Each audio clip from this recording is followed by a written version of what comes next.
World War II has very interesting story, and that is Japan balloons के through bomb US और Canada तक पहुंचा रहा था, और यूएस और कनाडा में लिटरली वो बॉम्ब ब्लास्ट देखने को भी मिल रहे थे। And that's why even after that जब यूएस के फाइटर जेट देखने को मिलते हैं जो कि करीबन 8 to 9 किलोमीटर हाइट पे फ्लाई कर सकते थे, उनकी मेट्रोलॉजिकल स्टडी के लिए भी एक विंड का नाम आता है, और उस विंड का नाम होता है जेट स्ट्रीम्स। और ये वही विंड है जो कि जापान से बैलून को कनाडा या यूएस तक पहुंचा रही थी। तो इंटरेस्टिंग ये है कि ये जेट स्ट्रीम्स क्या होते हैं, कैसे बनते हैं, और ये जेट स्ट्रीम क्या काम आते हैं, इन सब चीजों के बारे में आज हम जानने और समझने की कोशिश करेंगे। तो चलिए जेट स्ट्रीम्स के बारे में अपने डिस्कशन को स्टार्ट करते हैं। देखिए जेट स्ट्रीम्स क्या होती हैं। जेट मतलब something which is going very fast, इसलिए इस नाम को जेट स्ट्रीम्स के साथ जोड़ा गया है। तो ये एक ऐसी स्ट्रीम होंगी जो काफी फास्ट मूव करती हैं और अपर एटमॉस्फेयर में होती हैं। एक्चुअली अपर एटमॉस्फेयर में है इसलिए भी ये फास्ट मूव करती हैं, because there is very less friction in the upper atmosphere. Upper atmosphere में बहुत कम फ्रिक्शन हमें देखने को मिलता है। तो if you will observe right there, you will see कि हमारे पास ये जेट स्ट्रीम्स जो हैं ये अपर एटमॉस्फेयर में हैं और ये काफी फास्ट मूव करते हैं। देखिए स्टैंडर्ड लेवल पे बात की जाए तो jet streams west to east ही मूव करते हैं। अब इसका क्या कारण है, क्यों jet stream west to east move करते हैं जनरली, ये मैं आपको बताने वाला हूं। तो देखिए जेट स्ट्रीम एक्चुअली बनती हैं आपके कुछ वैक्यूम या फिर फ्रंटल फॉर्मेशंस की वजह से। मैं आपको थोड़ा सा रिकॉल करवाना चाहूंगा आपके tricellular model of the earth surface over the atmosphere, कि आपका एटमॉस्फेयर के अंदर एक हेडली सेल बनता है, एक फेरल सेल बनता है, और तीसरा आपका पोलर सेल बनता है। हेडली, फेरल और पोलर सेल क्योंकि इनकी लैटिट्यूड अलग अलग होती है, that's why they have short of different temperature. और डिफरेंट टेम्परेचर के एयर मास जब भी मीट करते हैं तो उनके बीच में एक फ्रंट फॉर्मेशन होती है, एक ऐसा स्पेस रहता है जो ट्रांजिशन स्पेस है। अब इस ट्रांजिशन स्पेस के अंदर एयर तो है बट किसी भी सेल में वो पार्टिसिपेट नहीं करती। Now it comes to the earth. Earth जो है वो घूम रही होती है वेस्ट टू ईस्ट। तो आइडियली ये जो स्टेगनेंट एयर है ये भी वेस्ट टू ईस्ट अर्थ के रोटेशन के साथ घूमना स्टार्ट करती है। अब दो आपके ट्रांजेक्शन स्पेस देखने को मिलते हैं, वन हेडली और फेरल सेल यहां मीट करते हैं और फेरल और पोलर सेल यहां मीट करते हैं। तो दीज आर द प्लेसेस जहां पे ये आपस में मीट करते हुए नजर आ रहे हैं। तो यहां ही ये सर्कुलेशन नजर आता है और यहां से ही हमारे जेट स्ट्रीम की फॉर्मेशन नजर आती है। अब क्योंकि अपर एटमॉस्फेयर में है तो ये सर्कुलेशन काफी फास्ट ऑटोमेटिकली हो जाता है because of the absence of frictional force, right. तो जेट स्ट्रीम्स क्या होते हैं, they are long, narrow and high speed meandering circumpolar winds। circumpolar means ये कंप्लीट अर्थ के सरफेस को सर्कल में कवर कर लेते हैं, ये जेट स्ट्रीम्स कहलाते हैं। काफी नैरो होते हैं, नैरो ऑटोमेटिकली होंगे क्योंकि हेडली और फेरल सेल के बीच में या फेरल या पोलर सेल के बीच में, इन शॉर्ट अगर मैं बोलूं तो वार्म और कोल्ड एयर मास के बीच में आपके जेट स्ट्रीम्स, जेट धाराएं डेवलप करती हैं। ये मूव करते हैं आपके ईस्टवर्ड। उसका रीजन बहुत सिंपल है क्योंकि earth surface west to east move करता है, दैट्स व्हाई ये भी ईस्टवर्ड मूव करते हैं। जेट स्ट्रीम्स जो होते हैं आपके, वो विंड काफी हाई शेयरिंग एक्शन दिखाते हैं क्योंकि वो काफी हाई स्पीड से ब्लो करते हैं, काफी हाई स्पीड से मूव करते हैं। तो फॉर्मेशन की अगर मैं बात करता हूं तो आइडियली फॉर्मेशन कैसे हुआ सर, वार्म एयर मास और cold air mass, warm and cold air mass जब मीट करते हैं तो बीच में फ्रंट फॉर्मेशन होती है। उसी फ्रंट फॉर्मेशन की वजह से ये मूवमेंट हमें नजर आता है। और वार्म और कोल्ड एयर मास एक्चुअली क्या है, जैसे हेडली और फेरल में हेडली वार्म है, फेरल कूल है। फेरल और पोलर में फेरल वार्म है और आपका पोलर कूल है। ये जो अनइवन हीटिंग होती है अर्थ सरफेस के ऊपर, इसी की वजह से आपके प्रेशर बेल्ट्स बनते हैं, उसी से आपके हेडली, फेरल और पोलर सेल बनते हैं। उन सेल के बीच में जो स्पेस अवेलेबल है उससे आपकी जेट स्ट्रीम्स की फॉर्मेशन होती है। जो एयर का मूवमेंट है वो डेफिनेटली हमारे स्ट्रॉन्ग सनलाइट के सेपरेशन या फिर आपके बेसिकली स्ट्रॉन्ग सनलाइट जो इक्वेटर पे रिसीव होती है वो बहुत वीक हो जाती है पोलर रीजन में, इसलिए जेट स्ट्रीम्स फॉर्मेशन होती है। अब जेट स्ट्रीम जो है वो हाई एल्टीट्यूड विंड्स हैं, दैट्स व्हाई फ्रिक्शन ना होने की वजह से वो काफी फास्ट स्पीड से मूव करते हैं। इंपॉर्टेंट चीज ये है कि जो अर्थ का रोटेशन है वो एक टाइप का कोरियोलिस फोर्स उनको प्रोवाइड करता है, एंड दैट्स व्हाई उनकी डायरेक्शन इसी के अकॉर्डिंग डिसाइड होती है। देखिए अब मैं अगर जेट स्ट्रीम की बात करूं तो देखो आपका 30 डिग्री नॉर्थ जो है और साउथ जो है वहां पे हेडली और फेरल सेल मीट करते हैं, एंड अप्रोक्सीमेटली 60 डिग्री नॉर्थ और साउथ के ऊपर आपका फेरल और पोलर सेल मीट करते हैं। तो यही दो प्लेसेस हैं जहां पे आपकी क्या है, जेट स्ट्रीम्स भी फ्लो करती हैं, जेट स्ट्रीम भी मूव करती हैं। तो you can see this diagram, इसमें आपको नजर आएगा कि इक्वेटर से आपकी विंड राइज हुई है, इधर की तरफ जाके सिंक होती है, और ये आपके कंप्लीशन होता है हेडली सेल का। On the same line, on the same note, यहां से क्या होता है, विंड राइज होती है, वापस जाके यहां सिंक करती है, और ये आपके फेरल सेल की फॉर्मेशन होती है। इनके बीच में जो स्पेस है, यहां से आपके जेट स्ट्रीम्स मूव करते हैं, प्रेजेंट होते हैं। अब इंपॉर्टेंट चीज ये है कि ये लोकेशन जो है, ये सब ट्रॉपिकल एरिया है। दैट्स व्हाई यहां बनने वाले जेट स्ट्रीम्स को हम सब ट्रॉपिकल जेट स्ट्रीम्स के नाम से जानते हैं। और जो फेरल और पोलर सेल के बीच में जेट स्ट्रीम्स बनते हैं, हम उनको पोलर जेट स्ट्रीम्स के नाम से जानते हैं। तो ये जो नेमिंग है आपकी, सब ट्रॉपिकल जेट स्ट्रीम या पोलर जेट स्ट्रीम, ये बेसिकली नाम दिया गया है location base. What ever is the location, उसके हिसाब से हमने इनका नाम दिया है। अब सवाल है, इन जेट स्ट्रीम्स के कैरेक्टरिस्टिक्स क्या होते हैं। पहली तो चीज, ये हाई एल्टीट्यूड पे होते हैं। एल्टीट्यूड वेरिएबल होती है क्योंकि एटमॉस्फेयर की हाइट भी वेरिएबल है। एल्टीट्यूड का वेरिएशन 7.5 से 14 किलोमीटर के बीच में हो सकता है। हम कह सकते हैं अपर ट्रोपोस्फेरिक पार्ट के अंदर आपके जेट स्ट्रीम की फॉर्मेशन होती है, राइट। अगर मैं बोलूं, पॉलर वाले जेट स्ट्रीम जो है अराउंड 60 डिग्री के आसपास, और आपके सब tropical jet stream around 30 degree के आसपास मिलते हैं। इनकी स्पीड काफी हाई होती है, 30 मीटर पर सेकेंड से स्पीड इनकी आपका कहीं ज्यादा अराउंड 100 मीटर पर सेकंड के आसपास भी हो सकती है। देखो इंपॉर्टेंट चीज क्या है, ये जो आपकी सेल बनी थी, Hadley cell, Ferrel cell, polar cell, ये बनती है प्रेशर बेल्ट से। और प्रेशर बेल्ट जो हैं, वो स्ट्रेट फॉरवर्ड बेल्ट नहीं होती, वो जिगजैग होती हैं, क्योंकि आपका लैंड मास काफी गर्म हो जाता है या काफी कूल हो जाता है in comparison to water body.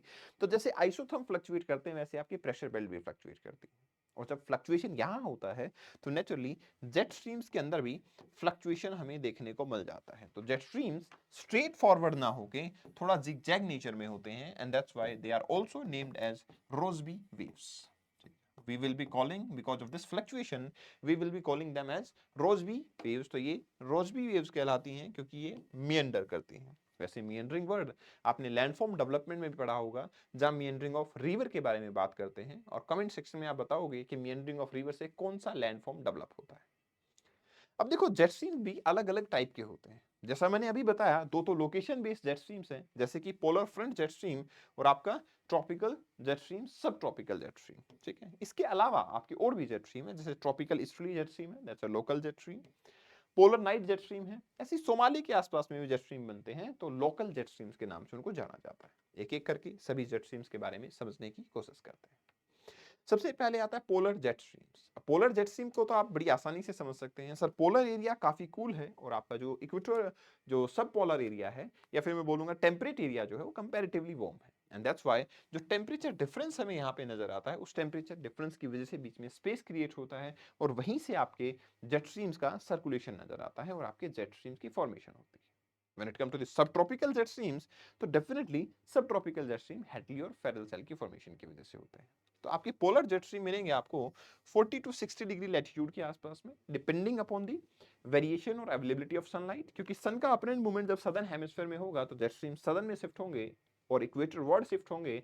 जब सन का अपरेंट मूवमेंट आपके नॉर्दर्न हेमिस्फीयर में होगा, तो जेट स्ट्रीम आपके पोल वर्ड शिफ्ट होते हैं। तो ये जो स्विंग है समर में और विंटर में, वो हमें देखने को मिल जाती है। That depend totally upon the amount of sunlight received in any area, या फिर सन की पोजीशन एक्चुअली कहां पे देखने को मिलती है, इसके ऊपर ये डिपेंडेंसी रहेगी। दूसरे जेट स्ट्रीम आते हैं, वो होते हैं सब ट्रॉपिकल वेस्टर्ली जेट स्ट्रीम्स।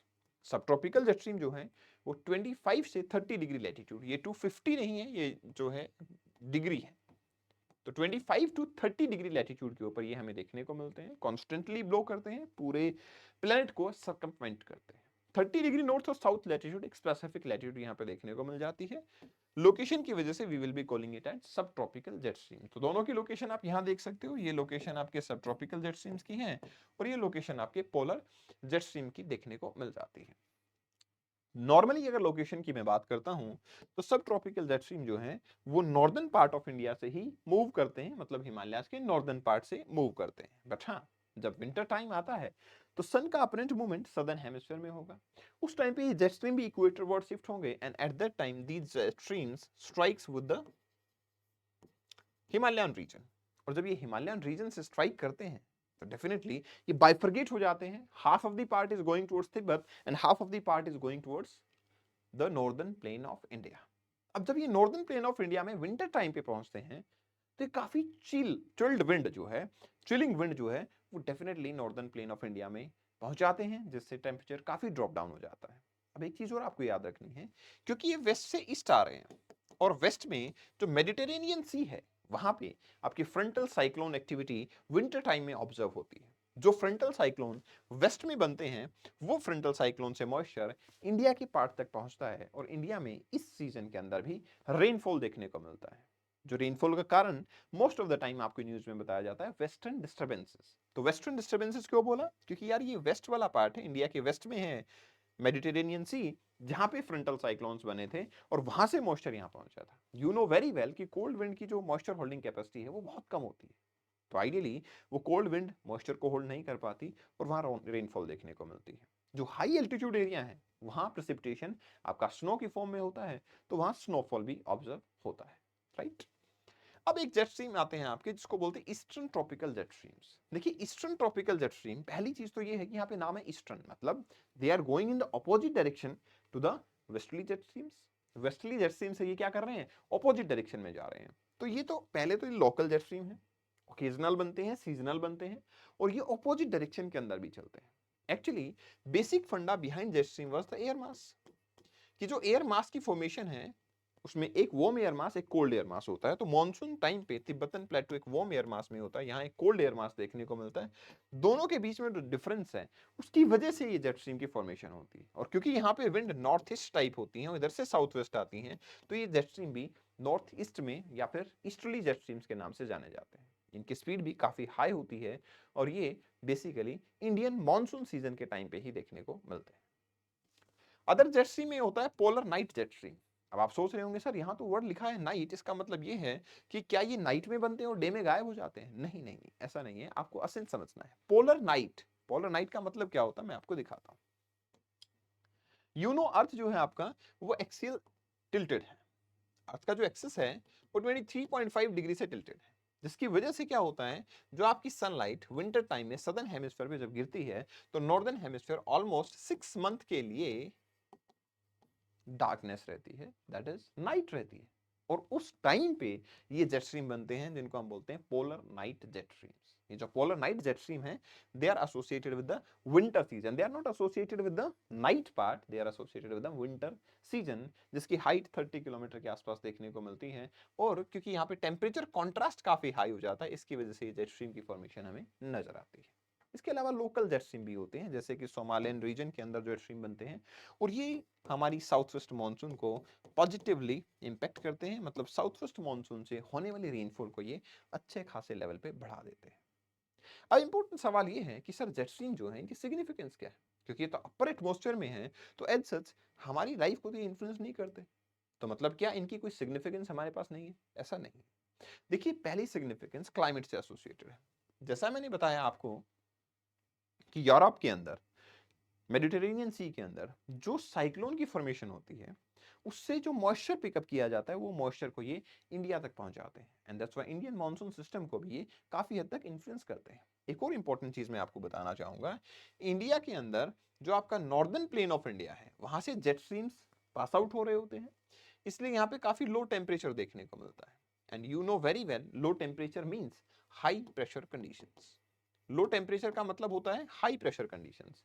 इसलिए जब तक इंडिया के नॉर्दर्न प्लेन के अंदर या नॉर्दर्न पार्ट ऑफ इंडिया में या हिमालयाज के सदर्न पार्ट के अंदर जेट स्ट्रीम रहते हैं तब तक हमारा साउथ वेस्ट मानसून एस्टेब्लिश नहीं हो सकता, क्योंकि साउथ वेस्ट मानसून तो आइडियली कहां से आने वाला है, साउथ वेस्ट मानसून तो इधर से आने वाला है जब यहां से हाई प्रेशर और यहाँ लो प्रेशर एस्टेब्लिश होगा। बट जब तक जेट स्ट्रीम है तो ये हाई प्रेशर ऑलरेडी है। दैट्स व्हाई यहाँ पे साउथ वेस्ट मानसून का जो वेलकम है वो यही होता है कि पहले आपके जेट स्ट्रीम्स इजेक्ट आउट होते हैं।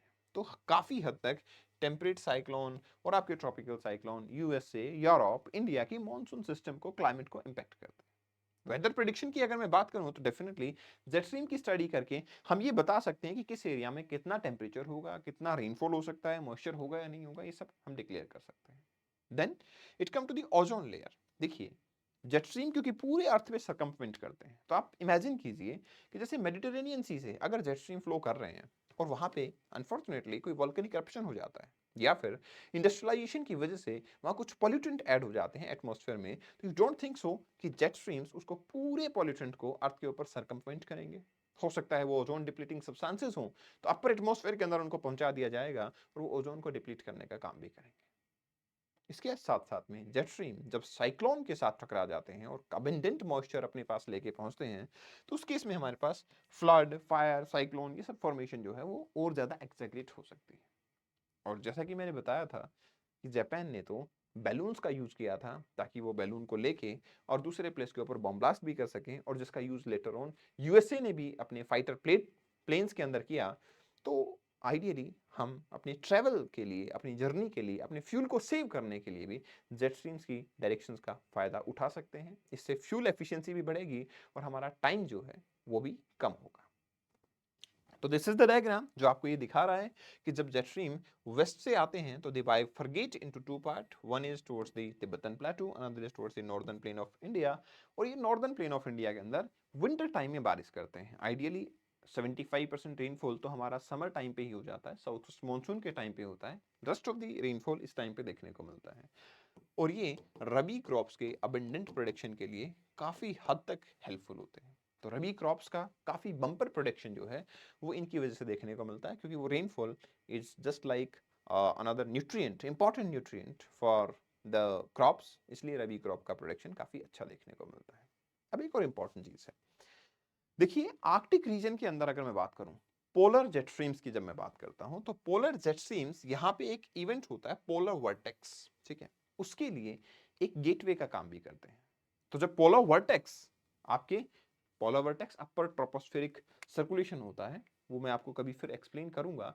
लेकिन पोलर वर्टेक्स जब जेट स्ट्रीम्स नीचे आते हैं विंटर टाइम में, इक्वेटर वर्ड जब शिफ्ट होते हैं, तो पोलर वर्टेक्स भी एक्सपेंड करता है और जब वो एक्सपेंड करता है तो वो नॉर्दर्न कनाडा, यूएस यहां तक पहुंच जाता है, उनके वेदर को भी इंपैक्ट करता है।